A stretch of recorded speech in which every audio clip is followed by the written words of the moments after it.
তার হাত কাটার জন্য কোন ব্যভিচারী এবং ব্যভিচারিণী ধরা পড়ার পরে তাকে পাথর নিক্ষেপ করে হত্যা করার জন্য যদি মুমিনদের একটি দল উপস্থিত থাকে মিডিয়ার সামনে, তাদেরকে প্রকাশ্যে ব্যভিচারীকে ধরে পাথর নিক্ষেপ করে হত্যা করা হয়, চোরকে চোরের হাত কেটে দেওয়া হয়, এটা যদি বাংলাদেশের সকল মুসলমান দেখতে পারে, ভবিষ্যতে কোনো চোর চুরি করবে না, ব্যভিচারী ব্যভিচার করবে না, ধর্ষণকারী ধর্ষণ করবে না।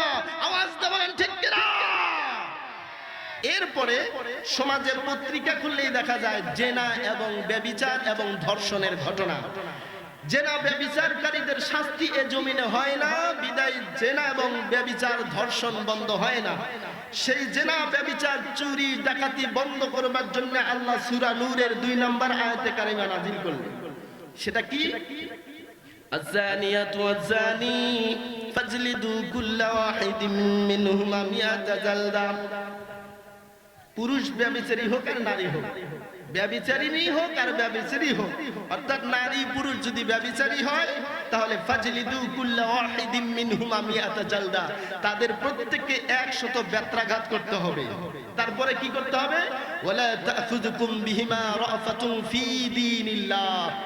আর এই বিধান কার্যকর করতে গিয়া 100টা বেত্রাঘাত করতে গিয়া কোন প্রকার দয়া বা অনুকম্পা মায়া যেন না লাগে। মানে বেত্রাঘাত করতে গিয়া মায়া না যেন না লাগে যে 100টার জায়গায় 50টা আস্তে মারি আর 50টা জোরে মারি, এরকম মায়াও করা যাবে না। কথাকার আল্লাহ। এরপর আল্লাহ বলেছেন ইন কুনতুম তুমিনুনা বিল্লাহ, যদি তোমরা মুমিন হয়ে থাকো, ওয়াল ইয়াউমিল আখির এবং পরকালের প্রতি বিশ্বাস স্থাপন করে থাকো, তাহলে তোমরা এই বিধান কার্যকর করতে গিয়ে কোন রকম স্বজন প্রীতি করবে না। ওয়াল ইয়াশহাদ আযাবাহুমা, এবং যেন এই দুইজনের শাস্তি প্রত্যক্ষ করে তাইফাতুম মিনাল মুমিনিন, মুমিনদের মধ্য থেকে একটি দল। অর্থাৎ যদি অবিবাহিত ছেলে এবং মেয়ে জেনা করে তাহলে তাদের 100 বেত্রাঘাত করা লাগবে, আর যদি বিবাহিত ছেলে এবং মেয়ে নারী পুরুষ ব্যভিচারে লিপ্ত হয় তাহলে তাকে পাথর নিক্ষেপ করে হত্যা করা লাগবে। আল্লাহ বললেন কোন গোপন জায়গায় এই বিধান কার্যকর করলে হবে না। ওয়াল ইয়াশহাদ আযাবাহুমা, আল্লাহ তাআলা বললেন যেন এই দুইজনের শাস্তি প্রত্যক্ষ করে দেখে তাইফাতুম মিনাল মুমিনিন, মুমিনদের একটি দল। অতএব কোন চোর চুরি করার পরে ধরা পড়লে তার হাত কাটার জন্য, কোন ব্যভিচারী এবং ব্যভিচারিণী ধরা পড়ার পরে তাকে পাথর নিক্ষেপ করে হত্যা করার জন্য যদি মুমিনদের একটি দল উপস্থিত থাকে মিডিয়ার সামনে, তাদেরকে প্রকাশ্যে ব্যভিচারীকে ধরে পাথর নিক্ষেপ করে হত্যা করা হয়, চোরকে চোরের হাত কেটে দেওয়া হয়, এটা যদি বাংলাদেশের সকল মুসলমান দেখতে পারে, ভবিষ্যতে কোনো চোর চুরি করবে না, ব্যভিচারী ব্যভিচার করবে না, ধর্ষণকারী ধর্ষণ করবে না। আওয়াজ দিয়ে বলেন ঠিক কিনা? এটা আল্লাহর আইন। এখন আমাকে কিছুদিন আগের ঘটনা এক প্রশাসনের লোক, তার নাম আমি বলছি না, আমাকে বলল মাওলানা সাহেব আপনি যেহেতু ওয়াজ করেন আমি শুনলাম জানলাম ভালো, আচ্ছা বলেন তো, আমাকে বলল আচ্ছা বলেন তো আমাদের দেশে যারা নবীকে গালি দেয়, আমাদের প্রিয় নবী মুহাম্মদ সাল্লাল্লাহু আলাইহি সাল্লামকে গালি দেয়, তাদের শাস্তি কি? কোরআনের শাস্তি কি? আমি বললাম তার শাস্তি হলো মৃত্যুদণ্ড। আমাকে আরো জিজ্ঞাসা করলো জেনা ব্যভিচার করে ধরা পড়ে এদের শাস্তি কি? আমি বললাম যে এদের শাস্তি হলো অবিবাহিত হলে 100 বেত্রাঘাত করতে হবে, আর যদি বিবাহিত হয় তাহলে পাথর নিক্ষেপ করে হত্যা করতে হবে। আমাকে বলল চোর ধরা পড়লে কি করা লাগবে? আমি বললাম আল্লাহর আইন, আল্লাহর কোরআন বলে হাত কাটা লাগবে। তা আমাকে সরাসরি বলল, এই প্রশ্নটাই করলো যে মাওলানা সাহেব বাংলাদেশের ইতিহাসে, বাংলাদেশে কোন শাসন আমলে কোরআনের কোন একটি আয়াত দিয়ে কোন চোরের হাত কাটা হয়েছে কি? আমি বললাম না। ব্যভিচারীকে হত্যা করা হয়েছে কি? আমি বললাম না। বলল কোন মুরতাদকে শাস্তি দিয়ে হত্যা করা হয়েছে কি? আমি বললাম না। অবশেষে আমাকে বলল তাহলে সেই শাসকদের পরিচয় কি? তারা কি মুসলিম নাকি কাফের? আমাকে সরাসরি প্রশ্ন করেছে। যারা ক্ষমতায় যাওয়ার পরে আল্লাহর আইন দিয়ে চোরের হাত কাটে নাই, আল্লাহর আইন দিয়ে ব্যভিচারীকে হত্যা করে নাই, ইসলাম নিয়ে যারা কটূক্তি করেছে, আল্লাহকে নিয়ে যারা কটূক্তি করেছে, মুহাম্মদ রাসূলুল্লাহকে সৃষ্টি করেছে তাদের হত্যা করে নাই, তাদের বিধান কি? আমি সরাসরি প্রশাসনের পুলিশ ভাইকে বলেছি, তাদের বিধান হলো ওয়ামাল্লাম ইয়াহকুম বিমা আনজালাল্লাহু ফাউলাইকা হুমুল কাফিরুন। আল্লাহর আইন দিয়ে যারা বিচার ফয়সালা করে না তারা কাফের। আমি সরাসরি বললাম, বিগত শাসন আমলে যারা শাসন করেছে তারা আল্লাহর আইন দিয়ে বিচার করে নাই, তারা কাফের, তারা ফাসিক, তারা জালেম, এতে সন্দেহ নাই। পুলিশ প্রশাসনের লোক বলল, তাহলে মাহফিলে কেন আপনারা বলেন না? আমি বললাম, আমার মাহফিলে আপনি জান নাই, খবর জানেন না, কাউকে ভয় করি না, ভয় করব না। মুসলমান আগামীতে কোরআনের আইন দেখতে চাই, বলুন ঠিক কিনা? আওয়াজ তো বলুন ঠিক কিনা? কে কে চান? দুই হাত আল্লাহকে দেখা দেয়।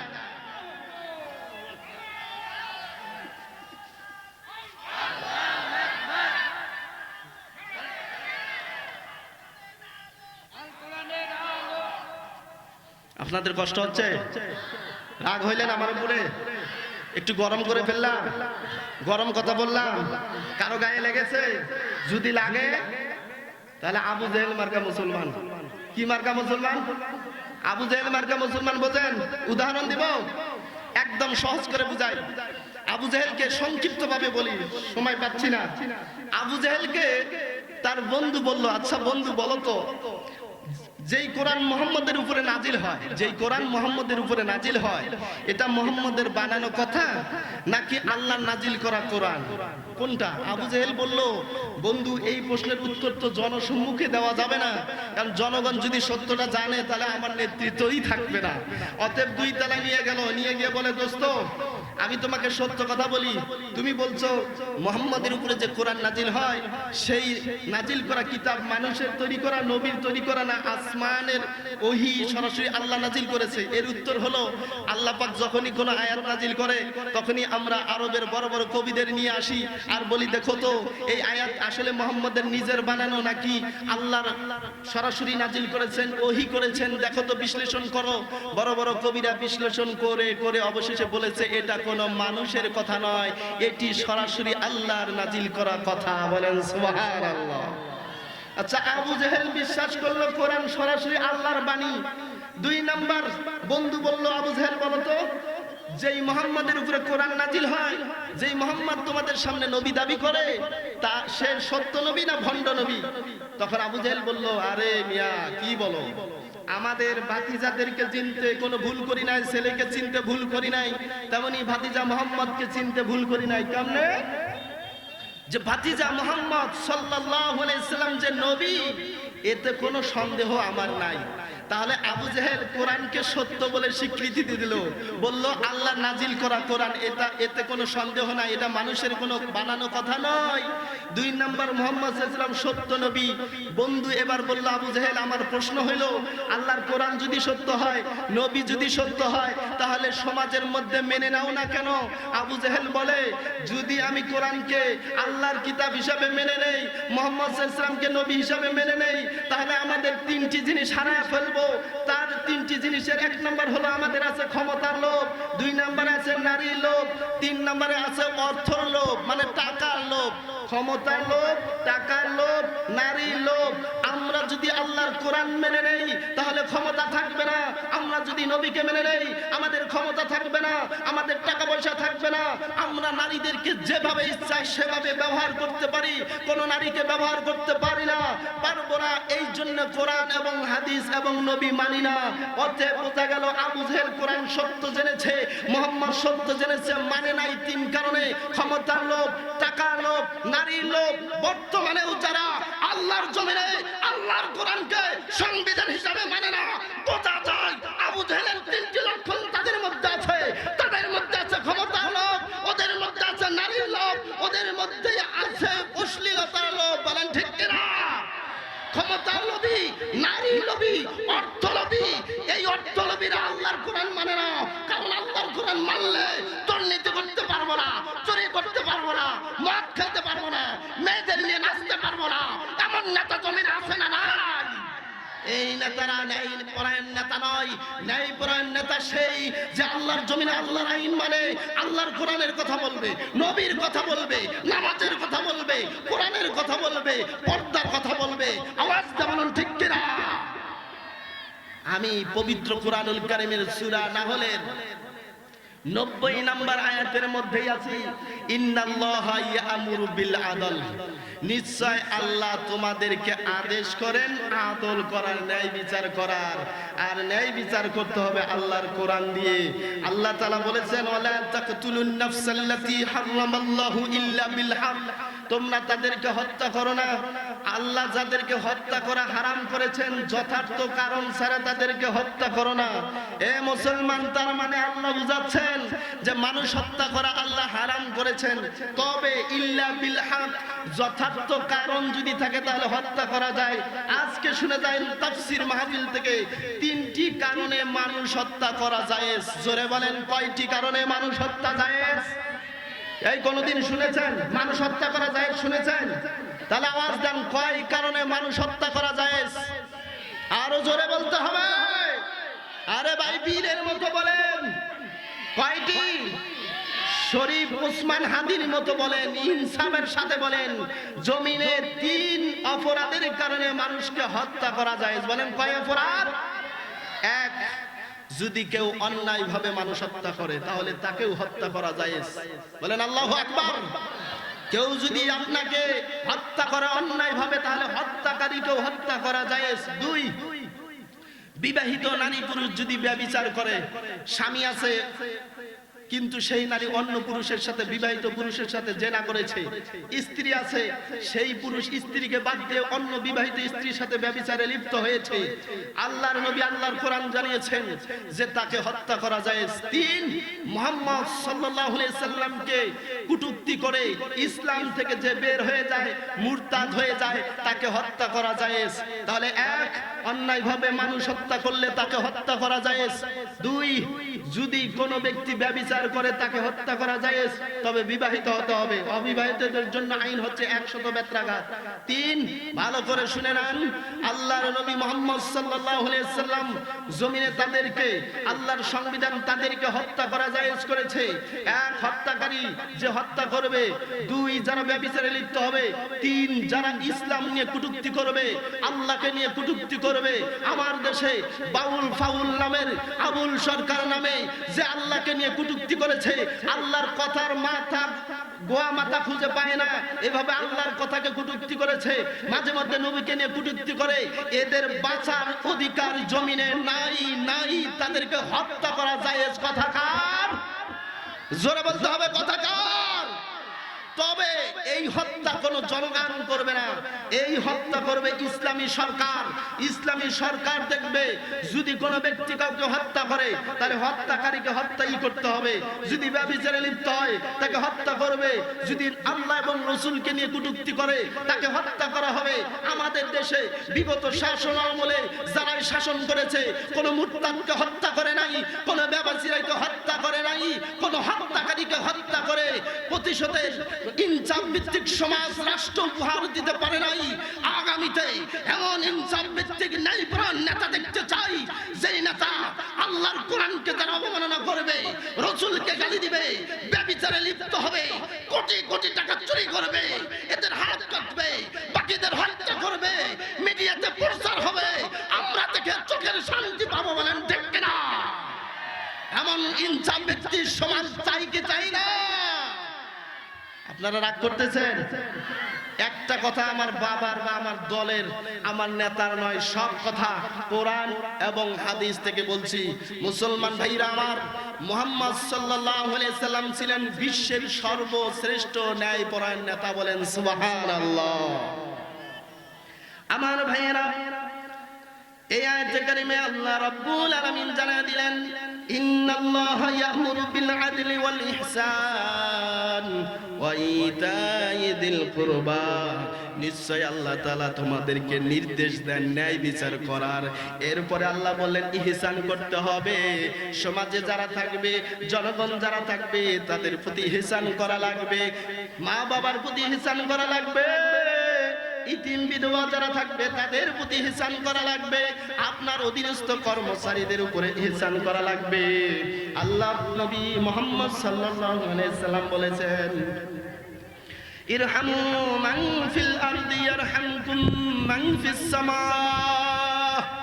তোমরা জমিনে যারা আছে তাদের প্রতি দয়া করো, আকাশে যিনি আছেন তিনিও তোমাদের উপরে দয়া করবেন। জমিনবাসীদের উপরে দয়া করলে আমাদের উপরে দয়া যিনি করবেন তিনি কে? অতএব জমিনে যারা আছে তাদের প্রতি অনুগ্রহ করা লাগবে।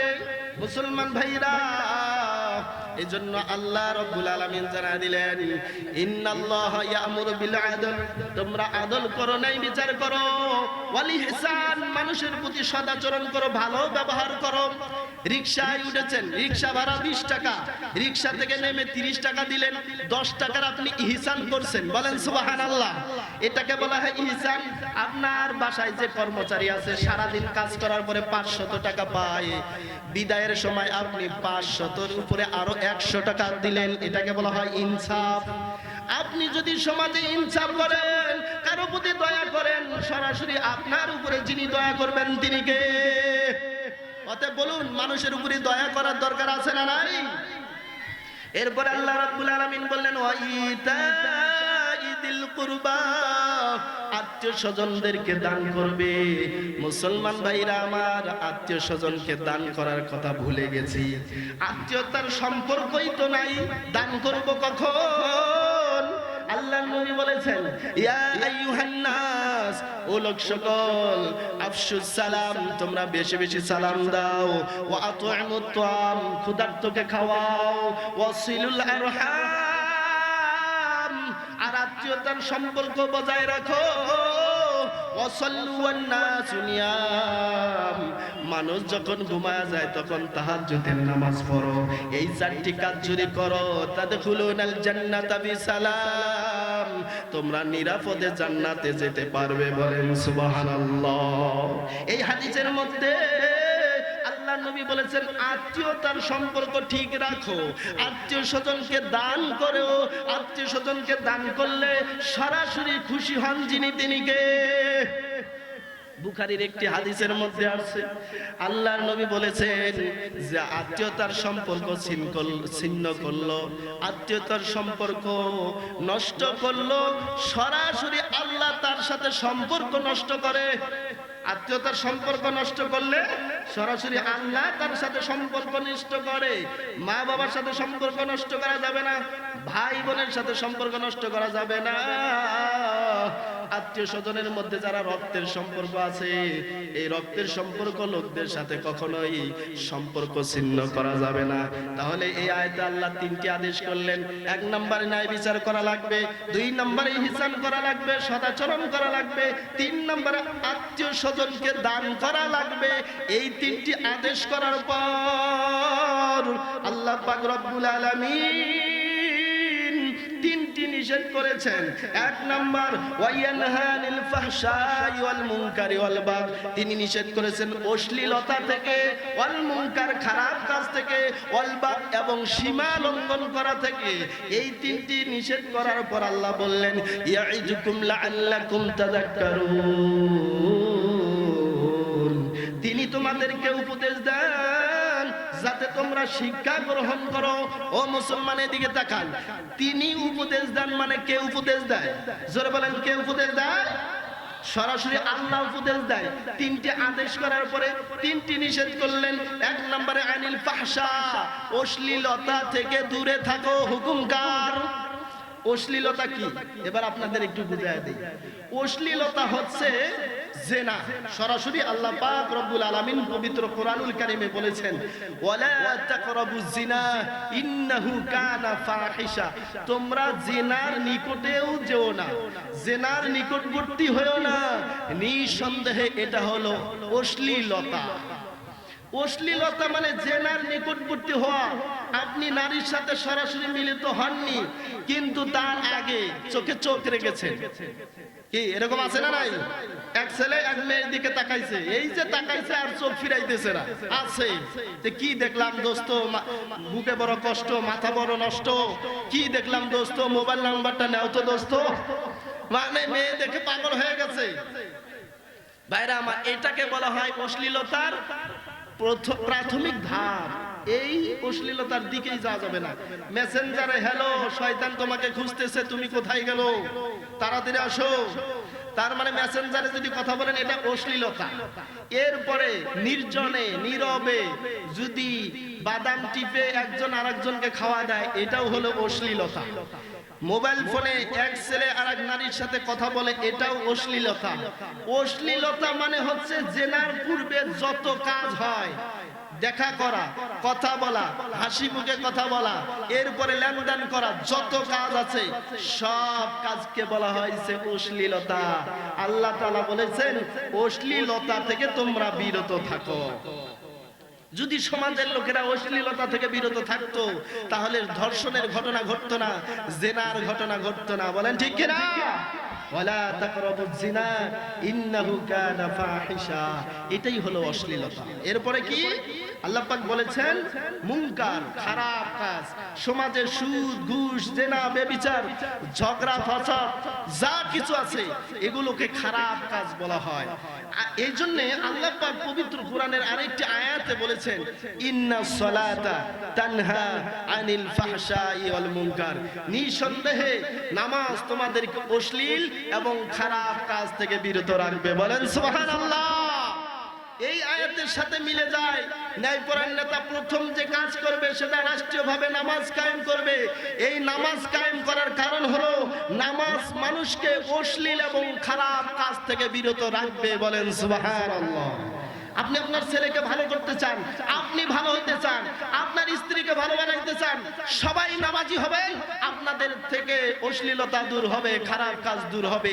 সরাসরি অশ্লীলতা খারাপ কাজ থেকে বিরত থাকার তৌফিক যিনি দিবেন তিনি কে? আল্লাহ। প্রিয় ভাইরা, তাহলে সূরা নাহলের আমি যে আয়াতে কারিমা পড়েছি 90 নম্বর আয়াত, 6টি শিক্ষা আছে। 1 ন্যায় বিচার করা, 2 ইহসান করা, 3 আত্মীয় স্বজনকে দান করা। আপনি আত্মীয় স্বজনকে দান করবেন কোত্থেকে? পারলে আরো বোনের হক মেরে খান। বাবা মারা যাওয়ার পরে যদি আপনার 3 দন জমি থাকে, আপনার এক বোন আছে, 2 দন জমি আপনি নেবেন, 1 দন জমি আপনার বোন পাবে।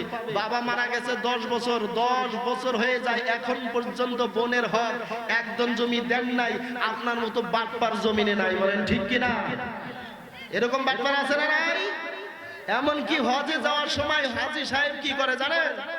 ছেলের নামে সব জমি লিখে দিয়া মেয়েকে ডাকে, মা এদিকে আয়, মাথায় হাত বুলিয়ে দিয়া বলে, মারে তোরে কিছুই দিলাম না, যা তোরে দোয়া করে দিলাম, ভালো থাকিস।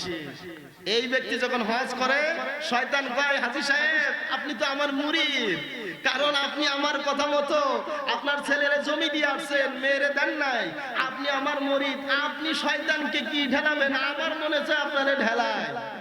হাজী সাহেবরা হজ করতে গিয়া পাথর ঢেল মারে না, পাথর মারে না শয়তানকে? শয়তান কয় যে আপনারে ঢেলানোর দরকার আগে।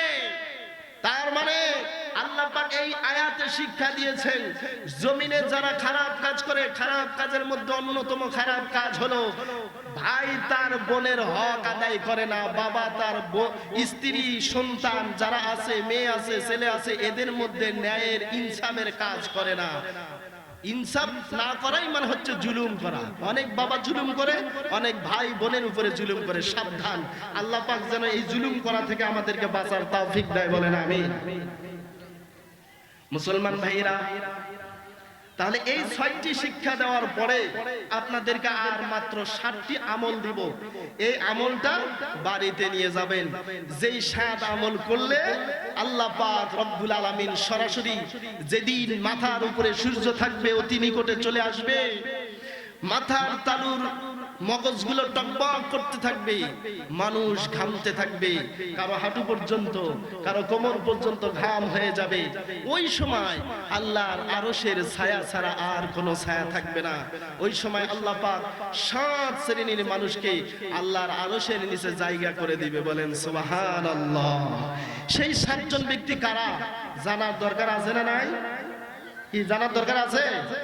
সেই 7 জনের মধ্যে 1 নাম্বার হাদিসে এসেছে, সহিহ বুখারী 660 নম্বর হাদিস।